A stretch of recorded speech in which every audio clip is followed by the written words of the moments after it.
Peachard Blackstone laughed when I pitched the billion-dollar merger in my supposedly too feminine voice. He laughed in front of the entire board, mimicking my tone like I was some kind of joke.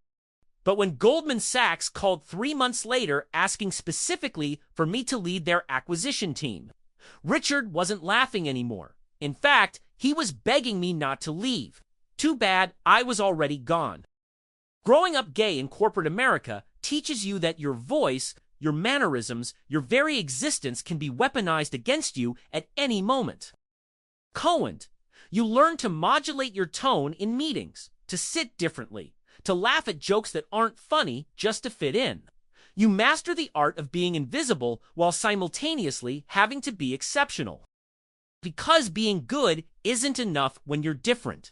You have to be better than everyone else just to be considered equal. And even then, they'll find ways to diminish you. I spent 15 years climbing the corporate ladder, watching straight men with half my qualifications get promotions I deserved. I watched them bond over golf games. I wasn't invited to close deals over dinners where wives were expected, build networks in spaces where my authenticity was seen as unprofessional. The exhaustion of constantly performing a version of yourself that others find palatable is something most people will never understand. But that exhaustion, that constant vigilance, it also made me sharper. It made me hungrier. Eventually, it made me unstoppable. They thought my difference was my weakness. They had no idea it was my greatest strength. Ever had to hide parts of yourself to succeed? If you've ever been underestimated because of who you are, this story is for you. Subscribe to hear more stories that refuse to stay silent. My name is Daniel Martinez, and at 38, I had perfected the art of corporate camouflage. Every morning, I stood in front of my bathroom mirror in my Upper East Side apartment, practicing my meeting voice, deeper, more authoritative, stripped of any inflection that might betray the truth about who I loved. The reflection staring back at me was immaculate. Tailored Tom Ford suit, conservative tie, hairstyled to project competence and masculinity. I looked like every other Wall Street executive, which was exactly the point. Sterling and Associates was the kind of investment firm that thrived on old boys clubs and handshake deals. Glass towers, marble lobbies, and the unspoken understanding that certain people belonged and others were just visiting. Clawed my way up to senior associate over 8 years, navigating a minefield of microaggressions and coded language that would have broken a lesser person. My colleagues never said anything overtly homophobic. They were too sophisticated for that. Instead, they made comments about my attention to detail with a smirk, as if meticulousness was somehow feminine. Questioned whether I had the killer instinct needed for big deals. Code for wondering if I was too soft. During client dinners, they'd ask about my dating life with a predatory curiosity. Fishing for information I wasn't ready to give. Michael Chen, my closest work friend, was one of the few people who seemed to see past the performance. A brilliant strategist himself, he understood the game we were all playing. During our coffee breaks, he'd shake his head at the casual exclusion we witnessed daily. "Did you notice Peterson didn't invite you to the client golf outing again?" he'd ask quietly. Third time this quarter. I had noticed, I always noticed, but acknowledging it out loud felt dangerous, like admitting weakness in a place where weakness was immediately exploited. So I'd shrug and change the subject, swallowing the frustration until it became a permanent knot in my chest. The worst part wasn't the obvious slights. It was the constant self-editing, catching myself before I gestured too expressively, monitoring my laugh to ensure it wasn't too bright, avoiding any mention of weekend plans that might reveal who I actually spent time with. I had become a master of strategic omission, sharing just enough personal information to seem relatable without revealing anything that mattered.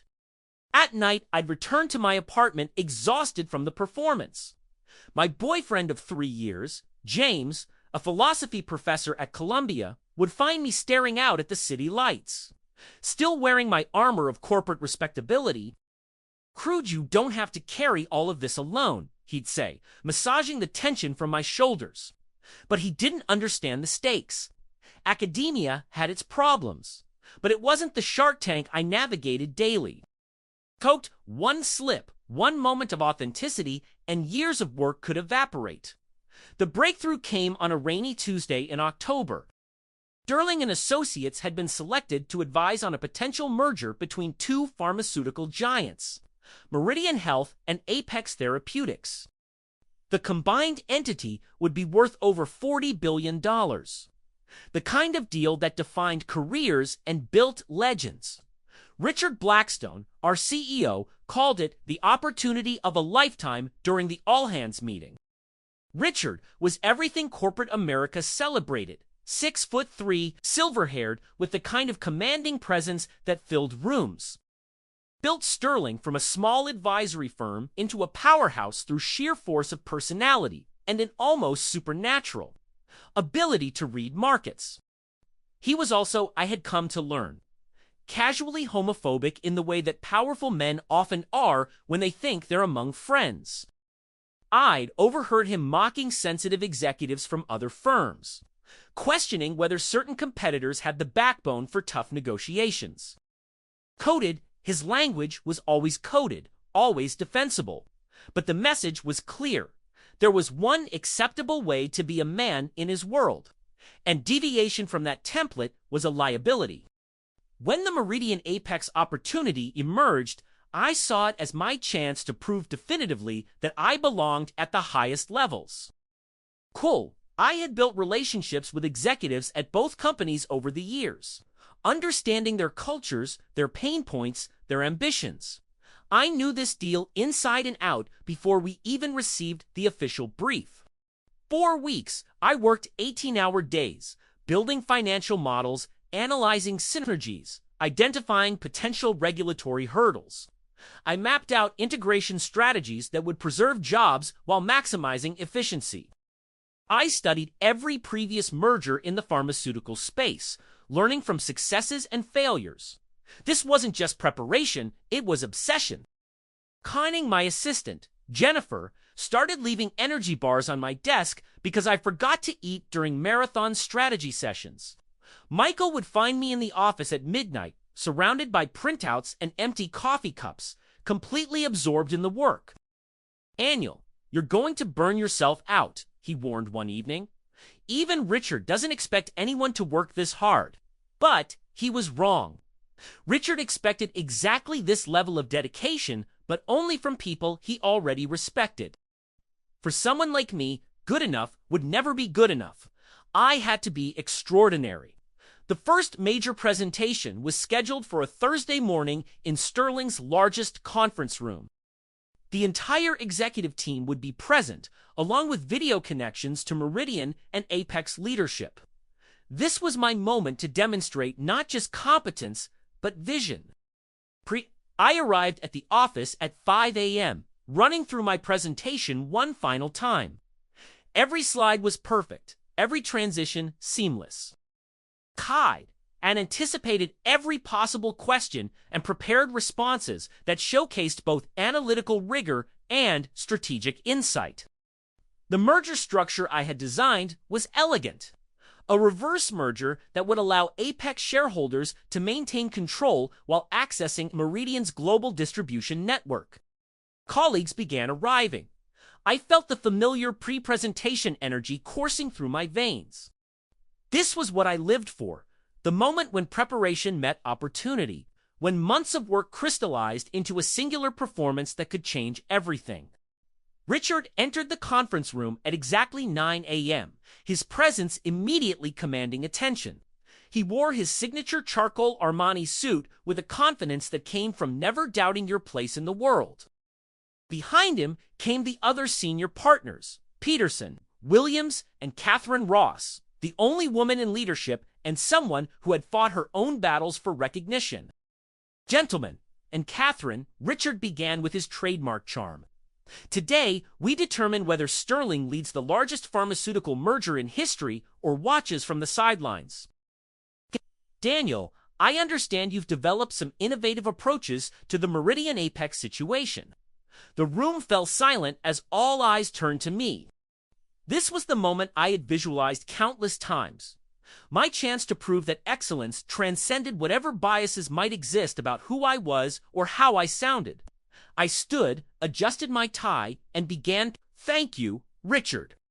The Meridian Apex merger represents more than a $40 billion opportunity.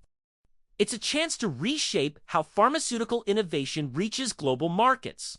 For the next 45 minutes, I delivered what I knew was the presentation of my career. Coward walked through market analysis, regulatory strategies, integration timelines, and financial projections with a precision that came from months of obsessive preparation. I addressed potential antitrust concerns, outlined job preservation strategies, and demonstrated how the merged entity could accelerate drug development while reducing costs. The response was immediate and enthusiastic. Catherine Ross called the integration framework brilliant. Peterson admitted he hadn't. Considered several of the regulatory approaches I outlined. Even Richard seemed impressed, nodding thoughtfully as I detailed the complex financing structure. But then came the question that changed everything. "Daniel," Richard said, his tone shifting slightly, "this is sophisticated work. Very sophisticated. But I have to ask, do you have the presence to sell this to pharmaceutical executives?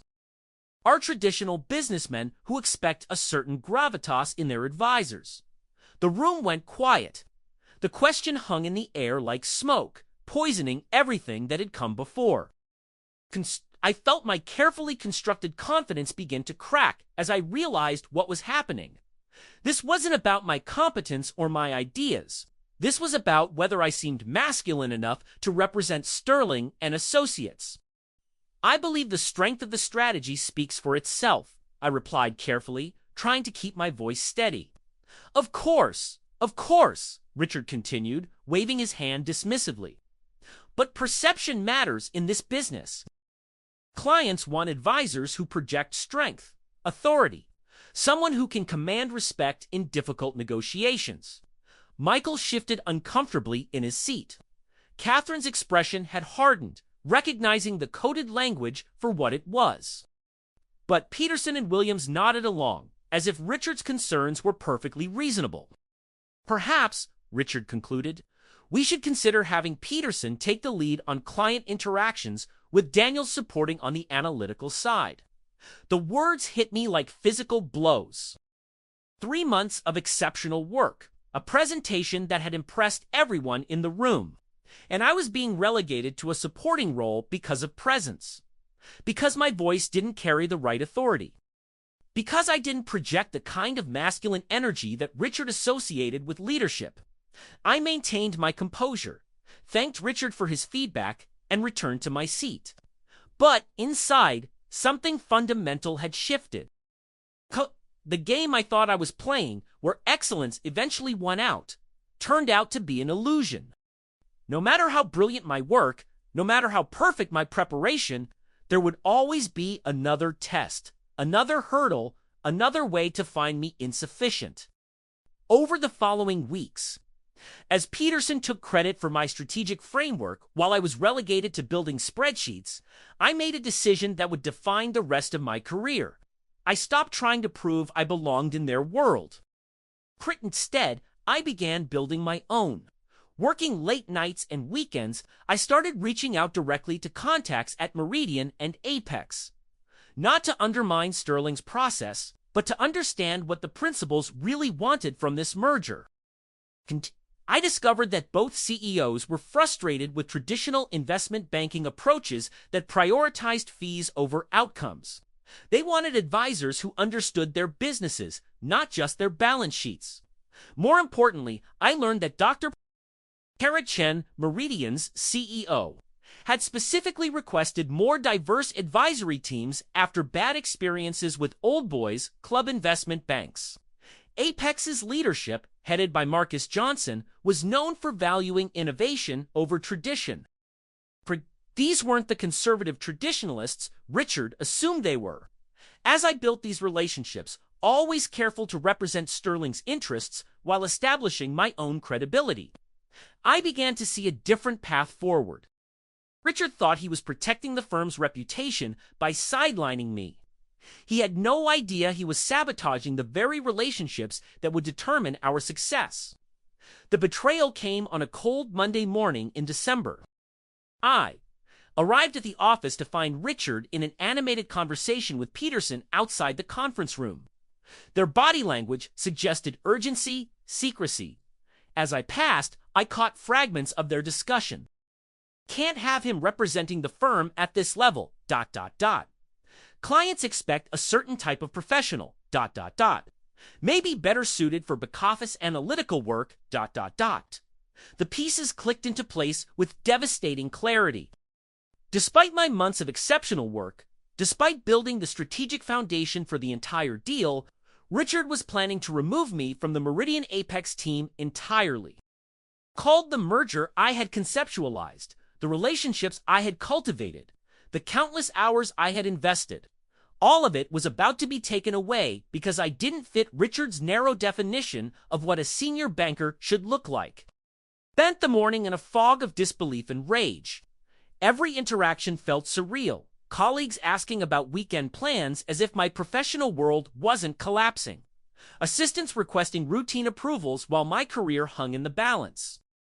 The familiar office spaces, the marble corridors, the leather furniture, the floor-to-ceiling windows overlooking Manhattan suddenly felt hostile, like a beautifully appointed prison designed to exclude people like me.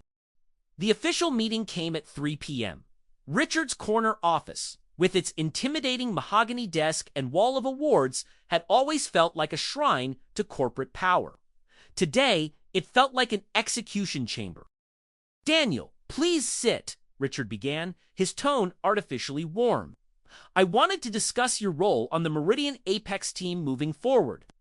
I remained silent, knowing that anything I said would be used to justify what was coming. "Your analytical work has been exceptional," he continued. "Truly right, but as we move into the final negotiation phase, I need advisors who can command immediate respect from pharmaceutical executives." Or understand, he paused, waiting for me to agree to make this easier for him by pretending his decision was reasonable. "I think your talents would be better utilized on our emerging markets team," he concluded. "Important smaller deals, but important work nonetheless." The emerging markets team, the corporate equivalent of Siberia, where promising careers went to die. Cut. I had seen it happen to other inconvenient employees, brilliant women who asked too many questions, minority executives who made clients uncomfortable, anyone who didn't fit seamlessly into Sterling's culture of aggressive masculinity. "Richard," I said quietly, "I built this entire merger framework. I have relationships with both companies' leadership teams. I understand this deal better than anyone else in the firm. I don't question your competence, Daniel. But this is about more than competence. It's about fit. It's about what clients expect when they hire Sterling and Associates." The conversation continued for another 10 minutes, Richard explaining his decision with the patient condescension of someone who believed he was being generous. He offered a modest raise to soften the blow, praised my analytical skills, and suggested this transition would be beneficial for my long-term development. I left his office in a state of cold fury that surprised me with its clarity. For years, I had internalized their messages about my inadequacy, accepting that my difference was something to overcome rather than leverage. But, sitting in that chair, listening to Richard explain why my excellence wasn't enough, I finally understood the game completely. They didn't want me to succeed despite being gay. They wanted me to fail because of it. Competence was threatening precisely because it challenged their assumptions about who belonged in positions of power. Every achievement I made forced them to confront their prejudices, and rather than evolving, they chose to eliminate the source of their discomfort. That evening, I sat in my apartment, staring at the Meridian Apex files spread across my dining table. Quote, months of work, hundreds of hours of analysis, relationships carefully cultivated over years, all of it about to be handed over to Peterson, who had barely glanced at the pharmaceutical industry before this opportunity arose. James found me there at midnight, still fully dressed in my work clothes, holding a glass of wine I hadn't touched. "What happened?" he asked, sitting beside me. For the first time in our relationship, I told him everything. Coded language, the constant exclusion, the way excellence was never quite enough when it came from someone like me. I described the humiliation of being sidelined from my own project, the casual cruelty of Richard's dismissal, the devastating realization that no amount of work would ever be sufficient. "I'm sorry," James said quietly. I had no idea it was this bad. The worst part, I admitted, is that I almost believed them. I almost convinced myself that maybe I wasn't cut out for this level. But even as I spoke those words, another part of my mind was working, analyzing angles, identifying opportunities, calculating risks. The same strategic thinking that had made me exceptional at Sterling was now focused on a different target: revenge. Over the next 2 weeks, as Peterson fumbled through client meetings I should have been leading, I made a series of carefully planned phone calls.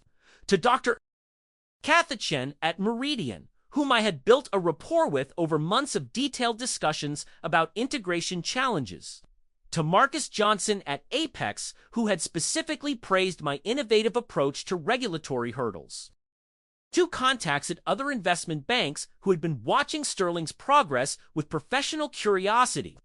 The conversations were subtle, professional, focused on building relationships rather than undermining my current employer. But the message was clear. I was the architect of the merger strategy, the person who truly understood both companies' needs, the advisor they could trust to prioritize outcomes over politics. When Meridian's legal team called Sterling requesting my direct involvement in due diligence discussions, Richard couldn't refuse without risking the deal.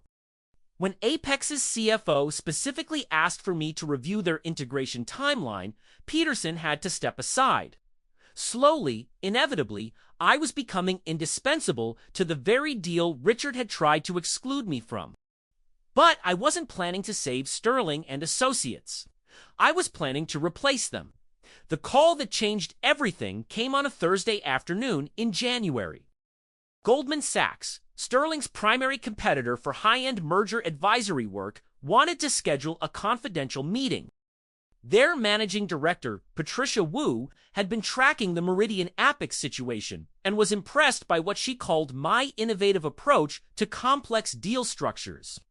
I met Patricia at a quiet restaurant in Midtown, far from Sterling's usual haunts. Direct in the way that successful women in finance had to be, cutting through pleasantries to focus on business. "Daniel, I'll be frank," she began. "We've been watching your work on Meridian Apex. Dr. Chen speaks very highly of your strategic thinking. So does Marcus Johnson. They're both frustrated with Sterling's traditional approach." She paused, studying my reaction carefully. "Goldman is launching a new pharmaceutical advisory division. Going, we need someone who understands the industry, has existing relationships, and can think beyond conventional merger structures. Coey, we think you're that person." The offer was extraordinary: managing director level, immediate partnership track, and most importantly, the opportunity to lead Goldman's pitch for the Meridian Apex advisory mandate. Sterling hadn't officially won the deal yet. It was still competitive, and with my relationships and Goldman's resources, we could build a superior proposal. "There's one condition," Patricia continued. "We need this transition to happen quickly. Meridian and Apex are finalizing their advisory selection next month. If you're interested, we need to move immediately." I thought about Richard's dismissive laugh, Peterson's fumbling client presentations, the years of subtle exclusion and coded language that had convinced me I wasn't good enough. Then I thought about the alternative: walking into Goldman Sachs with credibility earned rather than granted, surrounded by colleagues who valued competence over conformity. "I'm very interested," I replied. The next 3 weeks were a masterclass in corporate warfare.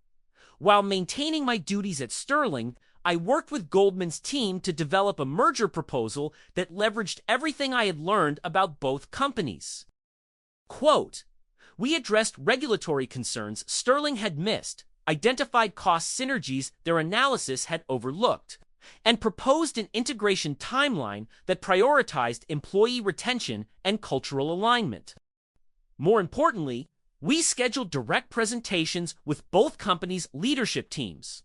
Dr. Chun and Marcus Johnson were eager to hear from advisors who understood their businesses rather than just their financials.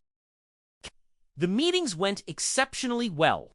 Meanwhile, Richard remained oblivious to the threat. He was too busy congratulating himself on sidelining me to notice that his most important clients were building relationships elsewhere. Peterson continued stumbling through presentations, relying on my original frameworks while lacking the deep understanding to answer detailed questions. The confrontation came on a gray Friday morning in February. Quote, "Richard called an emergency meeting after receiving notification that Meridian and Apex had selected Goldman Sachs as their primary advisor for the merger. The $40 billion deal Sterling had assumed was theirs had vanished overnight." "How did this happen?" Richard demanded, his usual composure cracking. "We had relationships with both companies. Our proposal was solid." Peterson looked stricken. Catherine Ross, who had watched my marginalization with obvious discomfort, remained silent.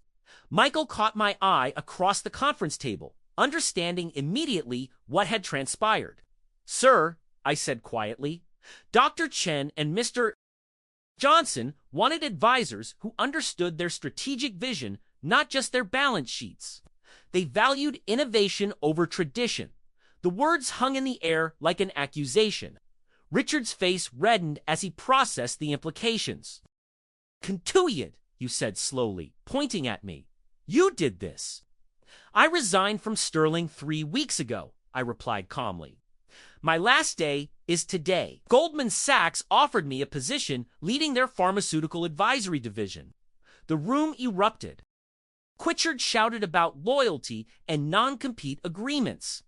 Peterson accused me of corporate sabotage. But Catherine Ross was smiling, recognizing that justice sometimes comes in unexpected forms. "You stole our deal," Richard snarled. "I earned a better opportunity," I corrected. "Dr. Chen and Mr. Johnson chose advisors who respected their judgment and understood their needs. Sterling chose to prioritize appearances over competence. I stood, gathering my belongings with calm precision. 15 years of careful performance, of moderating my voice and hiding my truth, had led to this moment of absolute clarity. "Pritchard," I said, turning back to face him, "you were right about one thing. This business is about presence, about commanding respect. But respect isn't given because of how you look or sound. Earned through competence, integrity, and treating people with dignity. That's something you never understood." I walked out of Sterling & Associates for the last time, leaving behind the marble corridors and leather furniture that had once seemed so important. Cold in the elevator, I felt a lightness I hadn't experienced in years. The performance was over. The real work was just beginning. 3 months later, I led Goldman's advisory team through the successful completion of the Meridian Apex merger. Combined entity, now called Nexus Therapeutics, became a $42 billion pharmaceutical giant focused on accelerating drug development and expanding global access to innovative treatments. Dr. Chen credited our advisory approach with preserving jobs and maintaining research momentum through the integration. The success established Goldman's pharmaceutical practice as a major player and earned me recognition as one of the industry's rising stars. More importantly, it proved that excellence speaks louder than prejudice. That competence transcends the narrow definitions of leadership that had limited my opportunities for so long. KD, I run Goldman Sachs' Pharmaceutical Advisory Division from a corner office that overlooks Central Park. Cold, The View reminds me daily that perspective changes everything. What once seemed like insurmountable barriers are now simply obstacles to navigate strategically. I don't hide anymore. My voice, my mannerisms, my authentic self are assets rather than liabilities. I've built a team that values diverse perspectives because innovation comes from challenging conventional thinking, not reinforcing it. Completed 12 major deals in the pharmaceutical space, each one proving that success follows competence, not conformity. Richard Blackstone lost more than a $40 billion deal when he chose prejudice over performance. Credibility in an industry that increasingly values diverse leadership and innovative thinking. Sterling and Associates still exists, but it's smaller now, relegated to second-tier transactions, while firms like Goldman dominate the major deals. Sometimes I run into former colleagues at industry events.